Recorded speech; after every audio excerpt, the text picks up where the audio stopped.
మదనపల్లె దస్త్రాల దహనం కేసులో పొంగనూరు ఎమ్మెల్యే పెద్దిరెడ్డి రామచంద్రారెడ్డి వైపే అన్ని వేళ్లు చూపిస్తున్నాయి.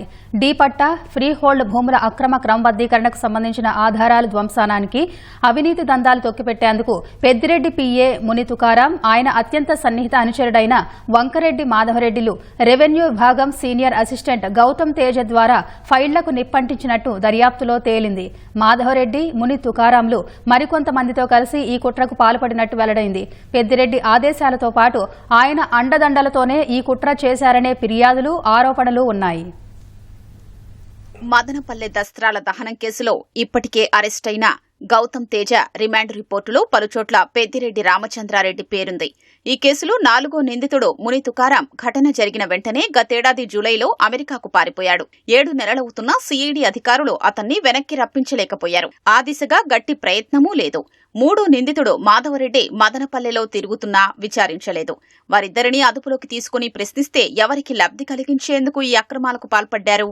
ఎవరి ఆదేశాలు, అండదండలతో దస్త్రాల దహనానికి పూనుకున్నారు? పెద్దిరెడ్డి ప్రమేయం ఎలా ఉంది అనేది తేరనుంది. కానీ సిఐడి ఆ దిశగా చురుగ్గా వ్యవహరించట్లేదన్న విమర్శలు ఉన్నాయి.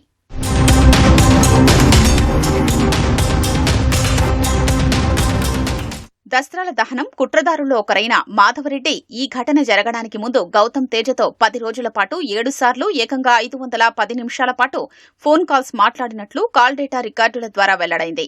గతేడాది జూలై 21న ఈ ఘటన జరగ్గా జూలై 11 నుంచి 20వ తేదీ మధ్య వారి నడుమ ఫోన్ కాల్స్ నడిచాయి. మాధవరెడ్డికి, పెద్దిరెడ్డికి అత్యంత సన్నిహిత సంబంధాలు ఉన్నాయి. నిరంతరం పెద్దిరెడ్డితో ఆయన సంప్రదింపుల్లో ఉండేవారు. 2023 జూలై 1 నుంచి 2024 అక్టోబర్ 17 మధ్య మాధవరెడ్డి, పెద్దిరెడ్డి మధ్య 52 phone calls, Madhava Reddy, Peddireddy PA Muni Tukaram మధ్య 331 ఫోన్ కాల్స్ నడిచినట్లు తేలింది. ఇన్కమింగ్, అవుట్ గోయింగ్ కాల్స్ నడిచాయి. వారి మధ్య పెనవేసుకున్న బంధానికి ఈ వివరాలే నిదర్శనం.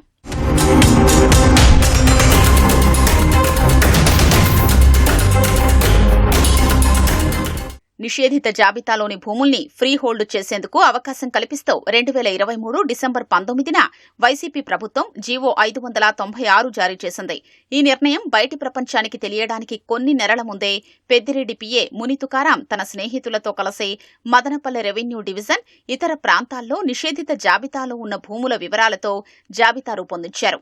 కానీ నిషేధిత భూముల ఫ్రీ హోల్డ్కు వీలు కల్పించేలా ప్రభుత్వం నిర్ణయం తీసుకోనుందనే విషయం ముని తుకారాం, మాధవరెడ్డిలకు చాలా ముందుగానే ఎలా తెలిసిందనే ప్రశ్నలు వినిపిస్తున్నాయి.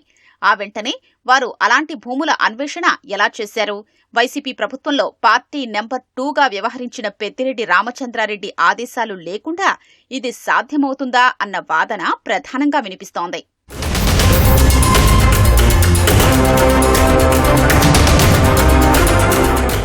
మాధవరెడ్డి, ముని తుకారాం ఇద్దరూ అప్పటి మదనపల్లె ఆర్డీఓ ఎంఎస్ మురళిని కలిసి వారి వద్దనున్న చుక్కల భూములు, డీకేటీ భూములు, ప్రభుత్వ భూముల సమాచారమిచ్చి జీవో వస్తే నిషేధిత జాబితా నుంచి తొలగించే అవకాశం ఉన్న భూముల సర్వే నంబర్ల వివరాల్ని నిబంధనలకు విరుద్ధంగా అక్రమంగా తీసుకున్నారు.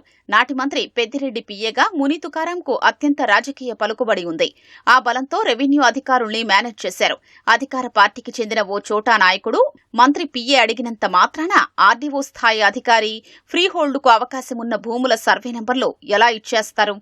అప్పటి మంత్రి పెద్దిరెడ్డి ఆదేశాలు లేకుండా ఆర్డీఓ అంతటి సాహసం చేయగలరా అన్న ప్రశ్నలు వినిపిస్తున్నాయి.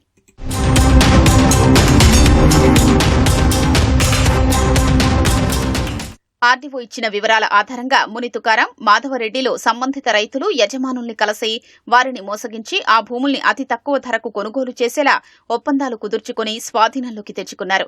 రాజకీయ పలుకుబడితో కొన్ని చోట్ల బెదిరించి మరికొన్ని చోట్ల భూములు లాగేసుకున్నారు. జీవో 596 విడుదలైన వెంటనే ఆ భూముల్ని అధిక ధరలకు విక్రయించి భారీగా లబ్ధి పొందారు. పెద్దిరెడ్డి రామచంద్రారెడ్డి అండదండలు, ఆదేశాలు లేకుండా ఆయన పీఏ, ప్రధాన అనుచరుడు ఈ వ్యవహారాలన్నీ చక్కబెట్టగలరా? ఇన్సైడర్ ట్రేడింగ్లో పెద్దిరెడ్డి పాత్ర లేకుండా ఉంటుందా అన్న ప్రశ్నలు ఉత్పన్నమవుతున్నాయి.